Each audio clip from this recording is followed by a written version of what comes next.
Assalamualaikum warahmatullahi wabarakatuh. Salam sejahtera bagi kita semua, teman-teman sekalian. Saat ini kita sama-sama membahas tentang materi pelatihan yang berikutnya, yaitu pengorganisasian penyelenggaraan konflik SDA.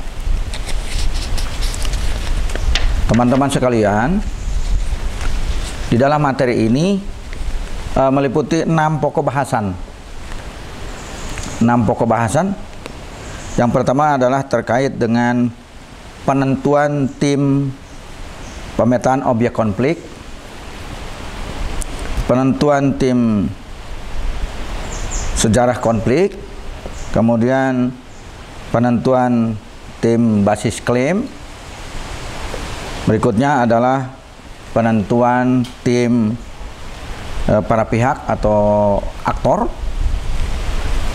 Selanjutnya adalah penentuan tim pemetaan gaya bersengketa.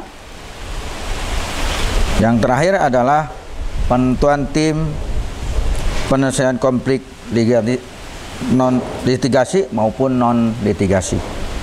Teman-teman sekalian, terkait dengan pengorganisasian penyelesaian konflik ini perlu kita ketahui bersama bahwa di sini yang sangat penting adalah mengorganisir sumber daya.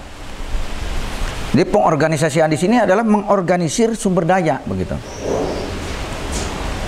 Selanjutnya adalah pengadaan yang belum ada atau melengkapi hal-hal yang belum lengkap. Kemudian menyesuaikan dengan kondisi setempat. Selanjutnya juga mengacu dan menindaklanjuti dari perencanaan yang sudah dijelaskan sebelumnya oleh Pak Dr. Gamin. Nah, ini pengorganisasian ini ya kita harus mengikuti yang direncanakan, gitu. Perencanaan sudah dijelaskan lebih dulu. Nah, ini mengikuti perencanaan yang sudah dijelaskan sebelumnya. Jadi kita mengikuti perencanaan. Selanjutnya, kenapa mengikuti perencanaan? Karena semua langkah-langkah selanjutnya berdasarkan sesuatu yang sudah direncanakan sebelumnya, begitu. Selanjutnya, agar pengorganisasian penyelesaian konflik ini pada akhirnya adalah di dalam pelaksanaan sesuai dengan yang direncanakan atau yang diharapkan. Nah, terkait dengan organisir sumber daya ini secara umum, teman-teman sekalian, yang pertama terkait dengan formal maupun non formal. Nah, ini terkait dengan administrasi, begitu. Kita sama-sama mengetahui di perencanaan sudah dijelaskan secara detail. Ini kalau kita terkait dengan pekerjaan ini, ada terkait dengan formal ini, ya memang kita harus apakah kita secara langsung maupun secara tidak langsung ini dalam pengorganisasian ini. Selanjutnya terkait dengan fisik non fisik, ya fisiknya juga kita melangkah pengorganisasiannya atau mengkoordinirnya, termasuk yang non fisik, yang secara administrasi. Ya, kalau di instansi kita lebih mengenal bahwa ada yang namanya surat tugas dan lain-lain, surat resmi dari instansi antar instansional, kan begitu. Ini adalah secara administrasi. Jadi terkait fisik maupun non fisik. Yang non fisik ini adalah administrasi, kelengkapan dasar pelaksanaan pekerjaan dan lain-lain. Selanjutnya juga harus mengkoordinir terkait dengan waktu. Nah, ini pelaksananya kapan? Mengorganisirnya kapan, waktunya kapan, ini harus ada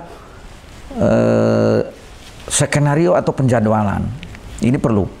Kenapa? Dan ini juga selanjutnya juga perlu adanya koordinasi semua pihak, baik pihak kita maupun pihak-pihak yang lain, begitu.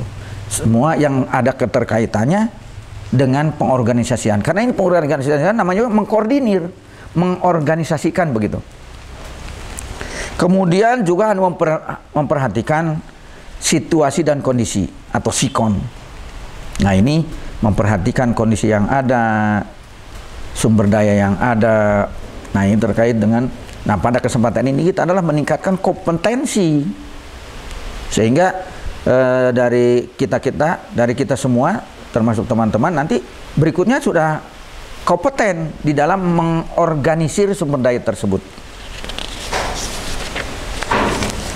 Selanjutnya, teman-teman sekalian, mengorganisir ini, sumber daya ini, coba dari beberapa aspek. Kita memperhatikan aspek-aspek yang bersangkutan. Yang selanjutnya adalah, ini sangat diperhatikan.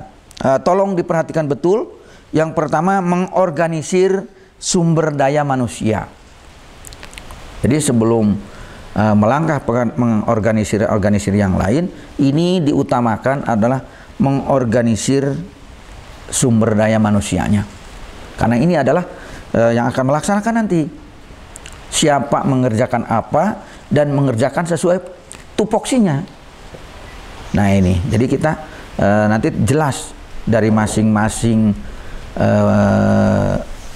individu ada tugas dan pokoknya masing-masing. Tugasnya apa, kapan yang harus dilaksanakan. Selanjutnya, kita juga harus mengorganisir objeknya yang akan kita terkait dengan konflik ini. Objeknya ada beberapa objek mungkin. Nah, ini harus jelas objeknya di mana, kapan akan dilaksanakan pada objek tersebut gitu ya. Objeknya dijelas bahwa kita ada berapa lokasi gitu kan, ada berapa objek konflik yang akan kita keterkaitannya dengan konflik yang terjadi begitu. Kemudian mengorganisir substansinya. Ya sebenarnya ini organisir substansi ini terkait dengan mekanisme, ya kan, mekanismenya, tahapan-tahapannya ya ini. Jadi kita lebih sistematis begitu, lebih sekuen begitu. Selanjutnya mengorganisir alat dan bahan. Tadi telah dijelaskan di depan, pengadaan yang belum ada atau melengkapi yang belum lengkap. Nah ini harus diorganisir. Di perencanaan sudah detail dijelaskan terkait dengan yang dijelaskan tadi. Di perencanaan sudah detail dilaksanakan. Di sini lebih diorganisir lagi.